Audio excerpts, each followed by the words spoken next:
Comenzamos casi sábado por FM Graffiti 87.9 en Mar del Plata.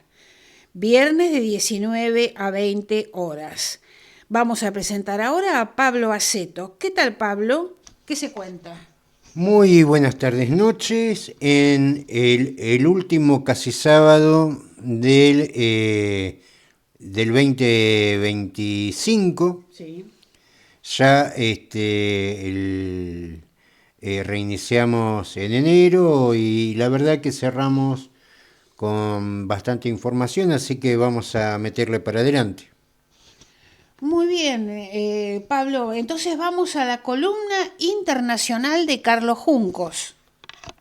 Muy buenas tardes, estimados oyentes de Casi Sábado. Un cordial saludo para nuestros compañeros Gloria Álvarez, Pablo Aceto y Carlos Matos, con quienes realizamos este programa, que llega a ustedes todos los viernes a las 19 horas a través de la FM 87.9, Radio Graffiti, desde la ciudad de Mar del Plata, Buenos Aires, Argentina. Aquí comienza la columna internacional, en la voz de Carlos Juncos. Muy buenos días, estimados amigos de la columna internacional y de este querido programa Casi Sábado. Bueno, como siempre vamos a hacer una pequeña referencia a nuestra ciudad, que está atravesando unos días maravillosos, un poco de viento, por ahí un poco de viento fuerte, pero en general días muy lindos, con lindas temperaturas. Parece que el verano por fin se está acercando a nuestras costas para la felicidad de todos los locales y los visitantes, ya que la ciudad ha tenido este fin de semana largo una importante ingreso de gente de otros lugares del país que han venido a disfrutar de nuestro maravilloso Atlántico Sur. Bueno, dicho esto, pasemos directamente a las noticias internacionales correspondientes a esta semana, por lo menos las que nosotros hemos encontrado para ustedes, y vamos a pedirle la colaboración, como es habitual, a nuestra amiga Inaya para que nos comente qué resumen de noticias internacionales hay para esta semana. Resumen de noticias internacionales. Los temas principales son: guerra en Ucrania / Rusia. Rusia anuncia avances en Donetsk. Hay negociaciones de paz secretas, mediadas por Estados Unidos, y propuestas de Trump que Moscú ve como base de un posible acuerdo. Conflicto Israel-Hezbollah, Líbano. Continuos bombardeos de Israel contra infraestructura de Hezbollah en Líbano. Ataque en Washington, D.C. 2 miembros de la Guardia Nacional fueron heridos en un tiroteo cerca de la Casa Blanca, calificado como acto de terrorismo por Donald Trump, quien vinculó al sospechoso, un afgano, con la política migratoria. Incendio en Hong Kong. Un devastador incendio en un complejo de rascacielos residenciales causó la muerte de decenas de personas y dejó cientos de desaparecidos / heridos. Situación en Venezuela. El régimen de Maduro revocó la concesión a varias aerolíneas internacionales, incluyendo Iberia, en medio de tensiones con Estados Unidos. Francia. El presidente Macron anunció un nuevo servicio militar voluntario a partir de 2026.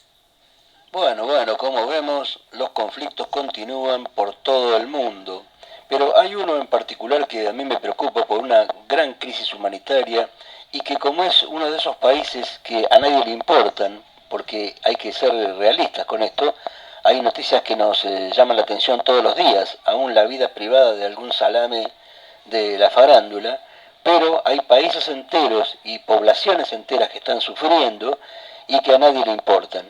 Y uno de ellos es Sudán. Así que, Inaya, ¿podrías contarme algo de lo que está pasando en Sudán? La situación en Sudán está marcada por una guerra civil que dura más de 2 años y medio entre el ejército de Sudán, SAF, y las fuerzas de apoyo rápido, RSF, paramilitares. Conflicto y crímenes. El conflicto se ha recrudecido en Darfur, especialmente tras la reciente captura de la ciudad estratégica de El Fasher por las RSF. Se han documentado atrocidades graves contra civiles, incluyendo asesinatos deliberados, violencia sexual y saqueos. Crisis humanitaria. La ONU la califica como la peor crisis humanitaria del planeta. Millones de personas están desplazadas, la hambruna se extiende, y el colapso de los sistemas de salud ha provocado brotes de cólera, malaria y dengue. Esfuerzos de tregua. Un reciente intento de tregua humanitaria de 3 meses se frustró, ya que acuerdos anteriores han sido violados sistemáticamente. El ejército sudanés ha anunciado que prepara una contraofensiva militar. Es una situación extremadamente crítica con enormes consecuencias para la población civil. Así es, Inaya. Sabía que esta era una crisis terrible, la que está ocurriendo en este país, como te digo, un país olvidado, ¿no? Donde a nadie le importa lo que pasa en África, y mucho menos en un país así como Sudán. Pero la situación es terrible, y aunque nosotros podamos pensarla en términos humanos, tenemos que utilizar cifras, las cifras para demostrar lo terrible de esta situación. ¿Podrías darme algunos números de esa guerra, de esa terrible situación en Sudán? Es muy difícil determinar una cifra exacta, ya que el acceso está restringido. Las estimaciones de víctimas mortales directas varían ampliamente, con cifras que van desde más de 20.000 hasta más de 150.000 personas. La ONU documentó al menos 3.384 muertes civiles solo en la primera mitad de 2025. La crisis humanitaria es aún peor. Desplazados. Más de 12 millones de personas han sido desplazadas, cerca de 8 millones internamente, y más de 4 millones han huido a países vecinos. Necesidad de ayuda. Casi 30 millones de personas necesitan ayuda humanitaria urgente. Como dije, las cifras pueden parecer algo frío y distante, pero en realidad nos ayudan a comprender la magnitud del desastre. Estamos hablando de 12 millones de personas desplazadas. No sé si la población comprende bien lo que esto significa. Son echados de su territorio, de sus casas, de su vivienda, de su vida. Son corridos a otra parte del país o incluso fuera del país. Al mismo tiempo, 30 millones de personas están sufriendo esta crisis alimentaria. No tienen ni alimentos, ni servicios básicos, nada. 30 millones de personas son casi toda la población de la República Argentina. A ver, ¿y qué está pasando en el mundo? Mientras tanto, esta situación no aparece ni siquiera en las noticias, no aparece en ningún noticiero, en ningún portal, no aparece en la preocupación de ninguna iniciativa de la ONU, ni de, Naciones Unidas, de los grupos de países, del G20, de cualquier grupo, esta preocupación por frenar este desastre humanitario. Así que bueno, a ver si empezamos el año poniéndose las pilas y tratando de ayudar a esta población de Sudán a terminar con esta guerra fratricida. Veamos alguna otra noticia, Inaya, ¿te parece? Hablemos un poco de aquí, de América Latina. Vamos a hablar un poco de la situación en Venezuela, que se está recrudeciendo bastante. La situación en Venezuela se encuentra en un punto de máxima tensión esta semana, marcada por una escalada de acciones diplomáticas, militares y económicas con Estados Unidos. Aquí está el panorama ampliado. Crisis aérea y tensión con Estados Unidos. Revocación de concesiones aéreas. El gobierno de Nicolás Maduro ha revocado las concesiones de vuelo a varias aerolíneas internacionales importantes, incluyendo Iberia, TAP Air Portugal, Avianca, LATAM Colombia, Turkish Airlines y GOL. Argumento de Maduro. El régimen acusa a estas compañías de sumarse a las acciones de terrorismo de Estado promovidas por Estados Unidos. Causa de la suspensión. Las aerolíneas habían paralizado sus vuelos tras una advertencia de la Administración Federal de Aviación, FAA, de Estados Unidos sobre una situación potencialmente peligrosa en el espacio aéreo venezolano debido al aumento de la actividad militar en la región. Respuesta de Iberia. La aerolínea española ha indicado que su prioridad es la seguridad y que no puede operar donde hay un alto riesgo, pero que quiere retomar los vuelos lo antes posible. Aumento de presión de Estados Unidos. Designación terrorista. Washington designó formalmente al supuesto Cartel de los Soles, la organización que presuntamente lideran Maduro y otros funcionarios, como una organización terrorista. Esto permite sanciones más amplias y habilita acciones coordinadas de diversos organismos de seguridad: Tesoro, Pentágono, Inteligencia. Despliegue militar en el Caribe. Estados Unidos mantiene un despliegue militar en el Caribe, que incluye navíos y maniobras, que Caracas denuncia como una amenaza e intervención para forzar un cambio de régimen. Washington, por su parte, sostiene que las operaciones buscan frenar el narcotráfico. Contexto político y social. Crisis humanitaria y éxodo. El país continúa sufriendo una profunda crisis económica y social, con altos índices de pobreza y desnutrición. Migración. Expertos alertan que podría comenzar un nuevo y gran éxodo migratorio en los próximos meses debido al deterioro de la situación. Clima de miedo. La ONU ha denunciado un clima de miedo en el país y organizaciones de derechos humanos siguen reportando la existencia de presos políticos, torturas y desapariciones forzadas. Posicionamiento de Maduro. El gobierno chavista ha reafirmado su soberanía sobre el espacio aéreo y ha buscado apoyo de aliados como Rusia y China en medio de la escalada con Washington. Bueno, como vemos, las tensiones no disminuyen en ninguna parte del mundo, ni siquiera aquí en nuestra querida América Latina, y parece que vamos a terminar este 2025 con mucha tensión en el Caribe. Y hablando de terminar el año, querida Inaya y querido público, queríamos decirles que, bueno, este será la última columna internacional de este año para el programa Casi Sábado, ya que el programa como tal se toma vacaciones durante el mes de diciembre. Así que, bueno, te ofrezco, Inaya, la oportunidad de mandar un saludo para nuestra querida audiencia con respecto a este fin de año. Amigas y amigos, al despedirnos de este 2025, la columna internacional no puede terminar sin una reflexión. Fue un año de tensiones. Vimos conflictos que se enquistaron, crisis humanitarias sin precedentes y la dura prueba de la diplomacia global. Pero también fue un año que nos recordó el poder de la resiliencia humana, la solidaridad silenciosa y la búsqueda incansable de la paz en Sudán, en Oriente Medio y en cada rincón del mundo. Que el 2026 no sea solo una fecha en el calendario, sino un verdadero punto de inflexión. Deseamos a todos nuestros oyentes un año en el que la cooperación venza al conflicto, en el que la justicia sea una realidad global y en el que la esperanza sea la noticia más relevante en cada titular. Feliz año nuevo a todos y que la paz comience en nuestros hogares. Muy lindo mensaje, Inaya, muy lindo mensaje.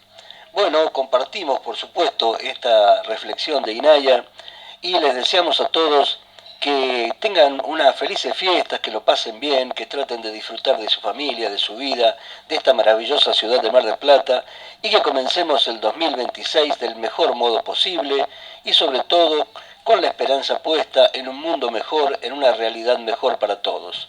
Un gran abrazo a todos los compañeros de Casi Sábado y también para ellos nuestros mejores deseos.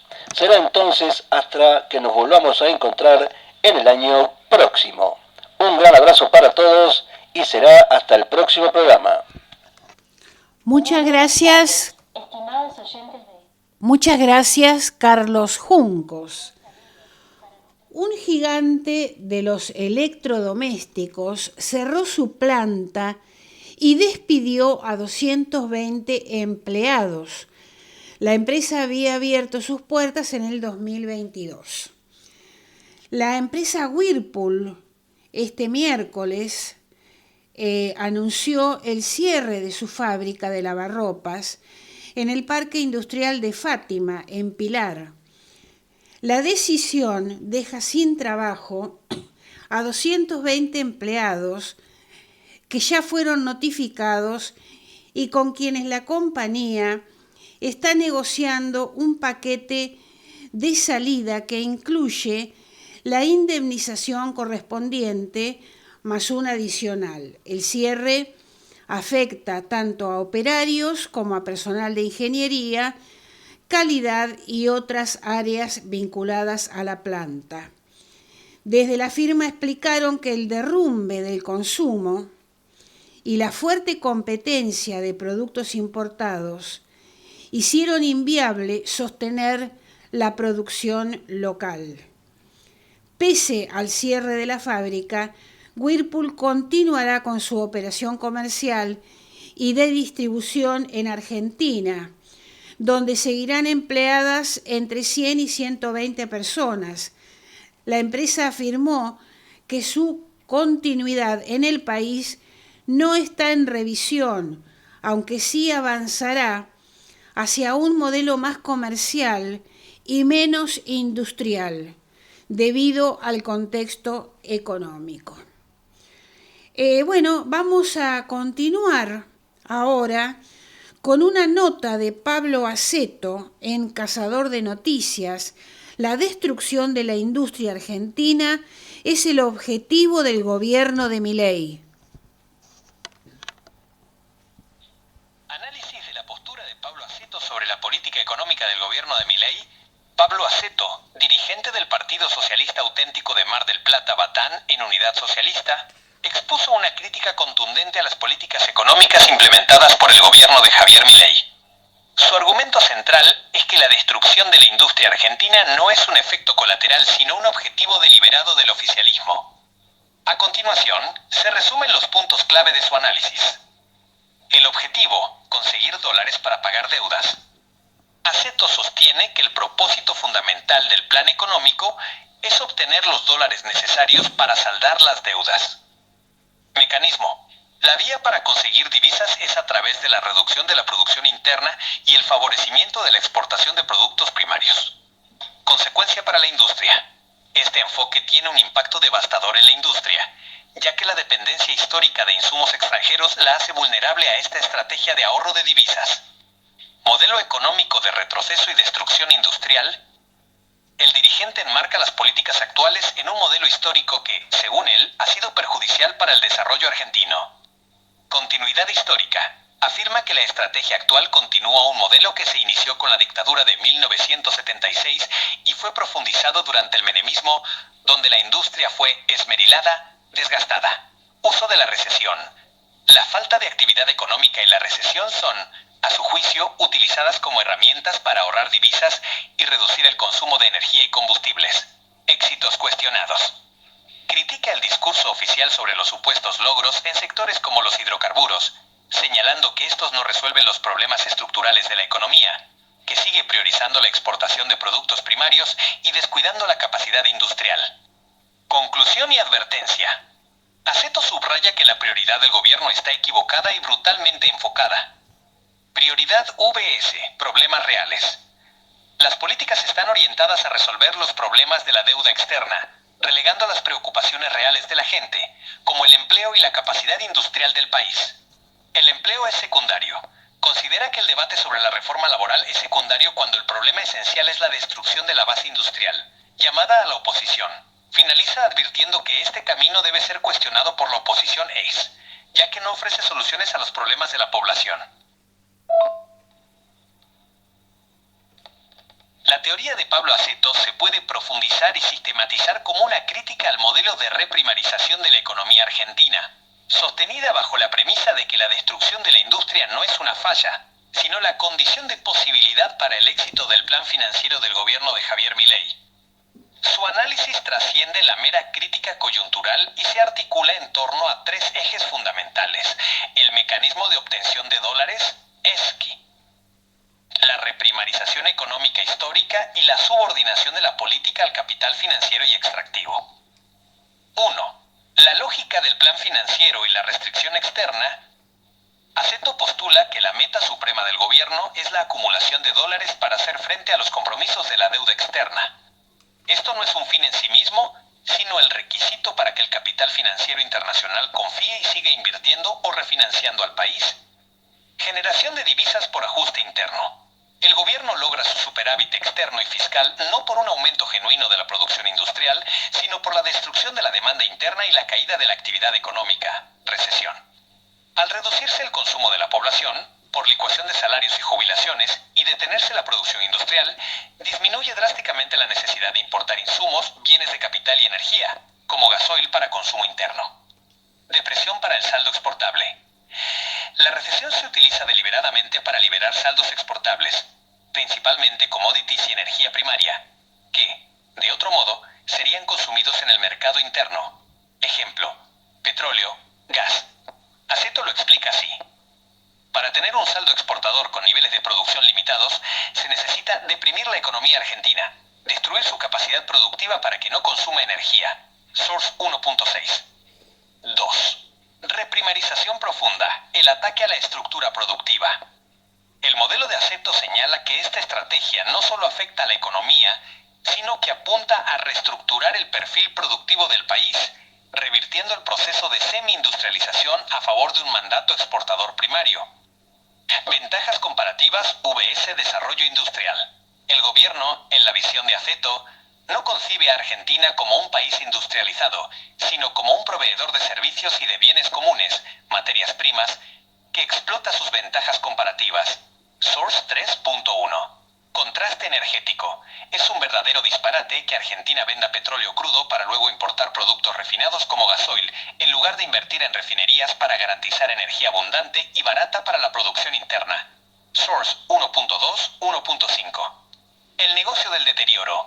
El hecho de que no se realicen inversiones en nuevas refinerías y se mantenga una infraestructura obsoleta sugiere que el negocio de las petroleras es que Argentina tenga su economía rota, donde el bajo consumo garantiza mayores saldos exportables. Source 1.5. Modelo regresivo histórico. El dirigente inscribe el plan de Milei en una línea de tiempo que inicia con la dictadura de 1976 y fue profundizada por el menemismo, modelos que esmerilaron la industria y profundizaron la dependencia de insumos extranjeros, creando una estructura vulnerable y regresiva. Source 3.2. 3. Subordinación del Estado. Milei como bufón del capital. Un elemento clave de la teoría de Aceto es la crítica a quien realmente ejerce el poder detrás de la figura presidencial. Poder fáctico. Aceto afirma que el gobierno no es conducido por Milei Sub, sino que éste actúa como el mascarón de proa o bufón de las petroleras. Source 1.1, 1.3. El Estado es secuestrado y puesto al servicio de los intereses de las grandes empresas petroleras extranjeras y del capital financiero. Contraste de políticas. La evidencia de esta subordinación se ve en el contraste de beneficios fiscales. Se otorgan beneficios al sector petrolero mientras que la industria manufacturera sufre una desindustrialización creciente y cierres masivos de empresas. Source 1.4, 2.4, 2.6. Iniciativas como el régimen de incentivos para grandes inversiones, RIGI, son vistas como un beneficio para los grandes capitales con acceso a dólares y eliminación de impuestos por 30 años, en detrimento de las pymes y sin garantizar inversiones genuinas en la estructura productiva. Source 2.7. La teoría, en esencia, es que la desindustrialización es la variable de ajuste necesaria para maximizar la entrada de dólares por vía primaria y financiera, y que este plan obedece a una agenda de reestructuración reaccionaria que beneficia a las élites extractivas y financieras, a costa del empleo y la capacidad productiva nacional. Denuncian que la Baña modificó el índice de actividad para que no revele que la economía está en recesión. El organismo que conduce la Baña, el INDEC, corrigió sin explicaciones los 2 meses previos del índice de actividad económica y evitó la recesión técnica. El INDEC quedó en el centro de una nueva polémica por una sugestiva corrección de los datos del estimador mensual de actividad económica, EMAE, para evitar que la economía entre en recesión técnica. El organismo difundió este martes el EMAE y reveló que en septiembre la actividad económica tuvo un incremento del 0,5% en comparación con agosto, un dato mucho mejor que el estimado por las consultoras privadas que preveían una caída de entre el 0,1% y el 0,3%.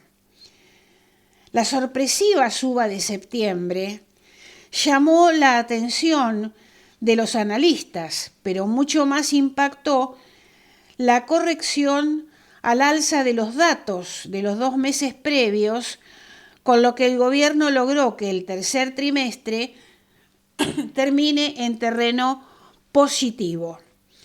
Julio había terminado con un negativo del 0,1% y agosto con una suba del 0,3%. Sin ninguna explicación, el INDEC informó ahora que en julio la actividad creció 0,1% y en agosto 0,7%. Los analistas y las consultoras privadas anticipaban una leve baja en septiembre, que sumada a los datos de julio y agosto, concretaban un tercer trimestre en rojo. Como el segundo trimestre también estuvo en baja, la economía hubiera caído en recesión técnica. El gobierno, de esta forma, logró evitar ese título negativo.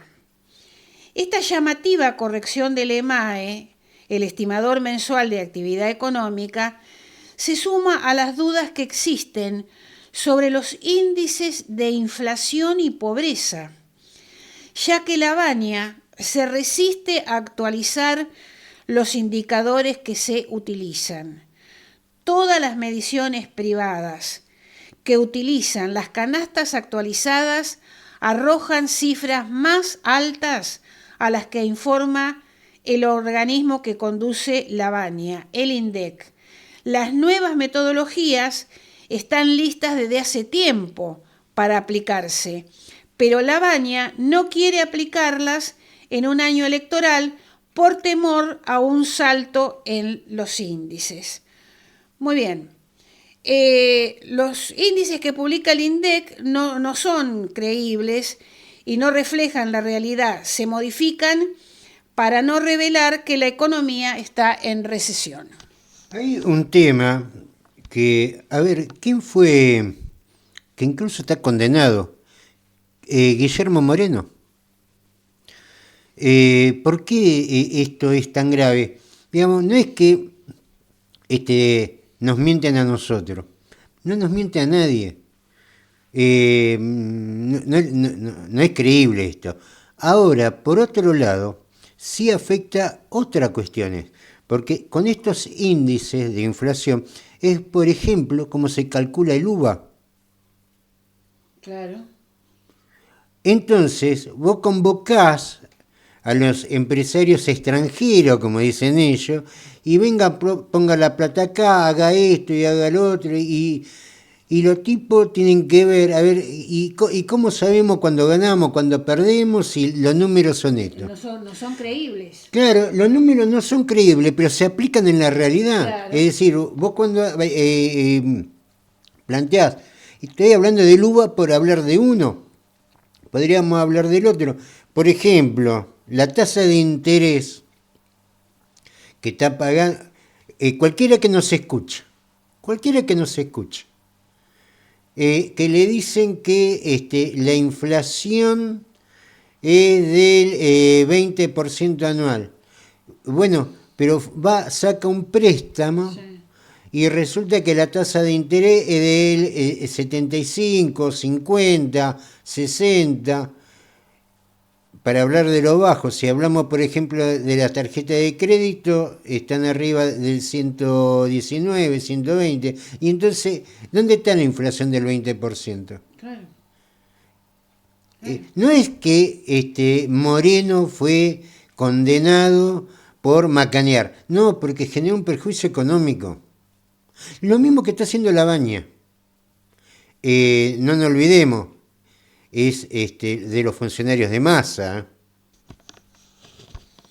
Muy bien, Pablo. Vamos a la columna de Carlos Matos. Algunas palabras para mis compañeros. Nuevamente, casi sábado. ¿Qué tal, Gloria? ¿Cómo estás, Pablo? ¿Qué tal, Carlos?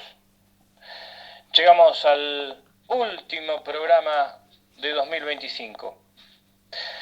Son tantos los temas para sintetizar y tantas las perspectivas para abordar y hacer un resumen que finalmente decidí no hablar de ninguna. Simplemente lo que quiero hacer es agradecer a mis compañeros, a Pablo, a Gloria, a Carlos, la posibilidad de estar en estos micrófonos, el aguante que han tenido este año, porque, como hemos contado en alguna oportunidad, en marzo, mi esposa y yo sufrimos un accidente automovilístico muy grande. Eso nos dejó fuera del circuito, valga la metáfora, durante bastante tiempo. A partir de ahí empezamos nuestra recuperación. A mi esposa le toca más tiempo todavía, ya que tiene que sanarse de algunas fracturas en la columna. Pero bueno, como dije, gracias a la solidaridad, al apoyo de los compañeros, el acompañamiento, que es tan importante en lo anímico para seguir adelante, es que hoy estamos aquí y pudimos continuar en la medida de lo posible con las columnas. Simplemente antes del receso, recordar dos acontecimientos de los cuales hemos hablado ya. El primero es el asado de fin de año de la Unión Marplatense de Acción Social por los Derechos del Ciego y Amblíope, que se lleva a cabo este domingo 30. Por si quedara alguna tarjeta, bueno, comuníquense con Humasdeca, que está en Entre Ríos 2828, el teléfono es 495-7577. El segundo acontecimiento también es en Humasdeca. El sábado 13 va a haber una feria de emprendedores, la feria navideña ya tradicional, que se viene realizando durante varios años. Casi todos los emprendedores y emprendedoras son personas con discapacidad. Bueno, los invitamos a que se acerquen durante la tarde del sábado 13 de diciembre a Entre Ríos 2828 para adquirir los regalos navideños o algún artículo que les interese. Hay desde artesanías, en cuero, en cerámica, algunos productos también comestibles, en fin. Invitamos a que se acerquen, que recorran la feria y que compartan no solamente aquello que pueden adquirir, sino también la experiencia con los emprendedores y las emprendedoras que allí van a exponer. Además van a conocer las instalaciones de la Unión Marplatense de Acción Social por los Derechos del Ciego y Amblíope y charlar también acerca de las distintas experiencias institucionales.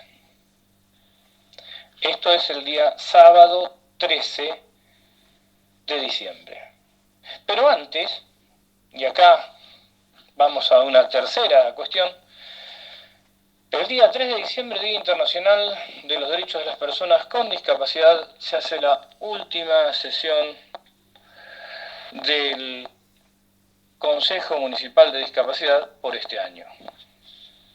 Coincide que el día 3 es miércoles de 17 a 19 en el Honorable Consejo Deliberante. Nos vamos a encontrar ya el año próximo con análisis de lo que estamos viviendo. Hay muchísimo. La situación de la discapacidad durante este gobierno se ha agravado, como todos saben. La ley de emergencia en discapacidad no se está cumpliendo. Muchos prestadores y prestadoras siguen sin cobrar. Muchas instituciones están cerrando. Y muchas personas con discapacidad se están quedando en el aire. Por no decir, no utilizar otra expresión. Es muy difícil desear felices fiestas en estas circunstancias. Así todo lo hacemos, porque esperamos que las redes sociales, cuando hablamos de redes sociales nos referimos a las redes afectivas y de contención, no tanto a las redes digitales, están poniéndose en marcha. Invitemos a alguna persona desconocida a compartir la Nochebuena. Acerquémonos también a alguna parroquia católica o a alguna iglesia evangélica o algún centro de jubilados para también arrimar y hacer que la Navidad sea un hecho compartido y solidario. Desde ahí y desde aquí, pese a las circunstancias que estamos viviendo y por las circunstancias que estamos viviendo, les deseamos unas muy felices fiestas y nos encontramos nuevamente el año que viene. Muchas gracias, Carlos Matos. Los bancos españoles hablan de recesión y le cortan el crédito a los argentinos. El BBVA, Banco Francés, y el Santander fueron muy críticos con la economía local. La situación es más complicada de lo que pensamos, dicen. Mientras el gobierno insiste en que la economía repunta, la élite financiera mira los números reales. La conclusión es que el tercer trimestre fue recesivo y que los dólares se siguen esperando. Santander y Banco Francés rompieron el silencio en el medio español Expansión, con un contundente mensaje al gobierno libertario. Las perspectivas de crecimiento económico se han deteriorado en el tercer trimestre. La situación es más complicada de lo que pensamos, dijeron desde el Banco Francés y Banco Santander. La caracterización del momento actual de la economía argentina como recesión es interesante porque coincide con la polémica que enfrenta el titular del INDEC, Marco Lavagna, acusado de adulterar las estadísticas oficiales del INDEC para ocultar la caída de la actividad. Hemos reducido de forma significativa la producción de préstamos ante el deterioro del entorno. El Banco Santander dice esto y después agrega, básicamente, los únicos préstamos que concedemos en Argentina son a empresas exportadoras en dólares y a las energéticas, afirmó el consejero delegado del Santander, Héctor Grisi. Muy bien, dejamos acá las noticias y vamos a escuchar ahora la columna de Alberto Cortés. El Departamento de Estado de los Estados Unidos acaba de declarar a un supuesto cártel de los soles, cuyas máximas figuras coincidirían con las principales autoridades de la República Bolivariana de Venezuela, como organización terrorista, lo que podría abrir paso, según sus leyes, para nada de acuerdo al derecho internacional, a medidas varias de presión económica e incluso de agresión militar. Conviene recordar algunos antecedentes de ese país para contextualizar las acusaciones que históricamente ha lanzado contra otras naciones.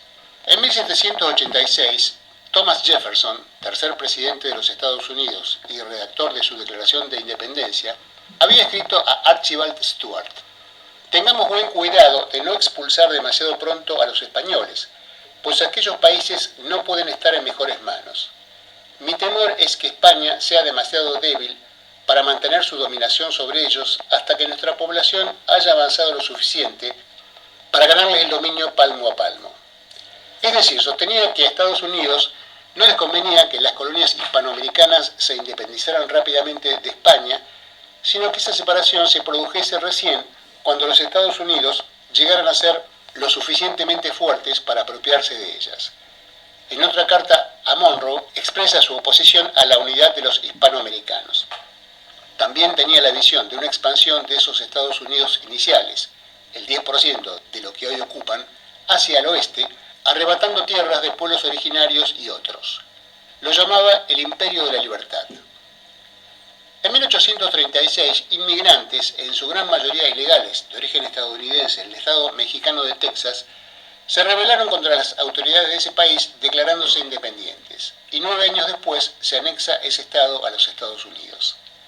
Ese mismo año, el flamante presidente James Polk, del sur esclavista, envía al oeste, supuestamente en misión científica, a los exploradores John Fremont y Kit Carson. Pero en realidad les da órdenes secretas de desviarse hacia California, territorio mexicano, y promover el levantamiento contra ese país de los colonos estadounidenses que hay en esa región.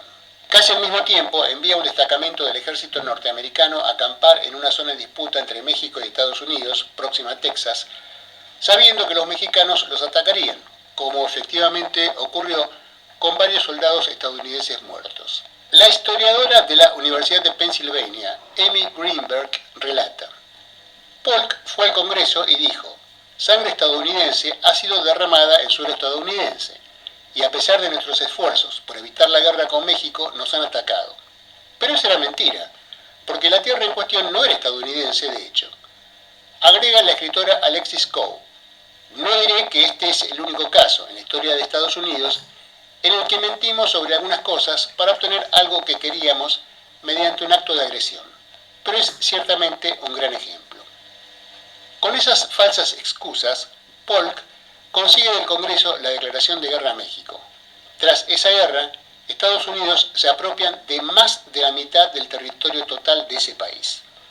David Eisenbach, de la Universidad de Columbia, comenta: fue una de las mayores apropiaciones de tierra en la historia del mundo. California, si fuera un país independiente, sería la quinta economía más grande del planeta. Imaginen la historia estadounidense sin California, y luego imaginen la historia mexicana con California. La historia del mundo entero sería diferente. Entre otros efectos, esa expansión del, entre comillas, imperio de la libertad trajo como consecuencia que en todos esos territorios se reimplantara la esclavitud. México la había abolido en 1829. Entre los pocos estadounidenses dignos que se atrevieron a cuestionar esa política de Polk estuvo el por entonces congresista Abraham Lincoln. En 1964, la CIA, según se sabe hoy por la desclasificación de informes secretos, desarrolló un complot para culpar a la Marina de Vietnam del Norte de 2 ataques contra un barco de guerra estadounidense en cercanía de la costa norvietnamita. El primero fue armado por la CIA y el segundo ni siquiera existió. Este incidente del Golfo de Tonkin, en el que solo murieron norvietnamitas, fue usado por el entonces presidente Lyndon Johnson para conseguir del Congreso la aprobación para escalar sustancialmente la guerra, bombardeando intensamente al norte y aumentando de 60.000 a 500.000 las tropas estadounidenses en Vietnam. En 2003, el presidente Bush envió a su secretario de Defensa, Colin Powell, a las Naciones Unidas a tratar de convencer al mundo de que Irak tenía armas de destrucción masiva. Powell fue elegido no solo porque era negro, sino porque además era el menos belicista del gabinete y se creía que sería el más convincente. Estados Unidos invadió Irak, desatando a partir de allí el terrorismo islámico en una escala antes no vista, y hoy sabemos que no había tales armas y que las pruebas de inteligencia presentadas eran truchas. Irak sí había tenido tales armas 20 años antes, porque los Estados Unidos se la habían provisto para atacar a Irán, pero ya no las tenía más. Estos ejemplos, que son solo una muestra, ilustran la larga tradición del Estado norteamericano de acusar falsamente a otros países con el fin de justificar agredirlos, vulnerar sus soberanías y, si pueden, apropiarse de su territorio y sus riquezas naturales. No son los únicos. Hitler, para justificar su invasión a Polonia, armó primero la Operación Himmler, una operación de falsa bandera para simular que era Polonia la que primero había atacado a Alemania. ¿Cuál es el sentido de remontarnos tan atrás para entender la actualidad? La respuesta la dio el patriota tucumano y latinoamericano Bernardo de Monteagudo al decir: sin la historia, que es la escuela común del género humano, los hombres, desnudos de experiencia y usando solo de las adquisiciones de la edad en que viven, andarían inciertos de errores en errores. Cuando Trump había abandonado su primera presidencia y todavía no había entrado en la segunda, declaró: cuando me fui, Venezuela estaba a punto de colapsar. Nos hubiéramos apoderado de ella. Nos hubiéramos quedado con todo ese petróleo. El propio Trump confesó abiertamente cuál es su verdadero interés en Venezuela. La congresista republicana mayamense María Elvira Salazar lo acaba de ratificar. En el mismo periodo, Trump dijo: Venezuela era realmente un lugar peligroso, pero ya no. porque en Venezuela la delincuencia ha bajado un 72%. De hecho, si alguna vez ganaran estas elecciones, odio decirlo, celebraríamos nuestra próxima convención republicana en Venezuela porque será un lugar seguro. Las supuestas informaciones, entre comillas, sobre la existencia de un, entre comillas, cártel de los soles y su vinculación con la dirección de la revolución bolivariana, o no exhiben ninguna prueba, o, como hizo el medio hegemónico El Nacional, citan falsamente informes de la ONU que, cuando se los busca, no dicen una palabra sobre dicho cártel y ni siquiera sobre Venezuela, o se refieren a acusaciones contra personas que alguna vez formaron parte de gobiernos bolivarianos, pero que luego se pasaron a la vereda de enfrente, como ocurre en cualquier proceso revolucionario o incluso proceso político a secas, que siempre tiene una enorme complejidad. También es cierto que Venezuela, desde mucho antes del chavismo, era un país con altos niveles de inseguridad, lo cual incluye la actuación de diversas organizaciones delictivas, incluidas narcos, en su territorio, y que, durante bastantes años después de la llegada de Chávez, esto no llegó a poder controlarse. Si le creemos a Trump, tenemos que concluir que esto cambió en los últimos años. Hoy, nuevamente, Estados Unidos le miente al mundo, inventando una excusa para amenazar y tal vez atacar al país con las mayores reservas petroleras del mundo y que además se atrevió a desafiar a nivel continental la doctrina Monroe.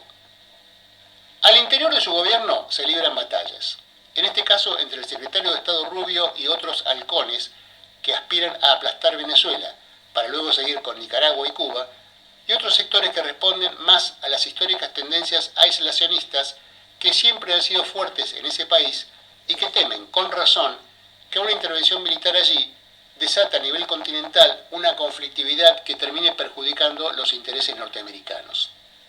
Entienden que es mucho más razonable negociar, respetando las soberanías e intereses de cada Estado, con el gobierno constitucional de ese país, mecanismos que permitan a las empresas norteamericanas, como ya lo hace Chevron, participar en el desarrollo de procesos económicos en Venezuela.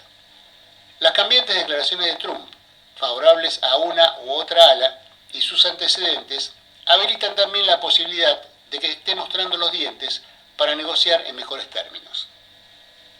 Venezuela, mientras tanto, vive máxima movilización social y militar.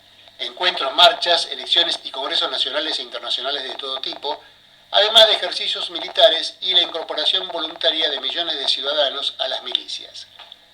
La amenaza abierta a la paz y la soberanía nacional ha hecho que hasta enemigos históricos del chavismo, como Enrique Capriles y muchos otros, tomen distancia de la abierta agente norteamericana Corina Machado.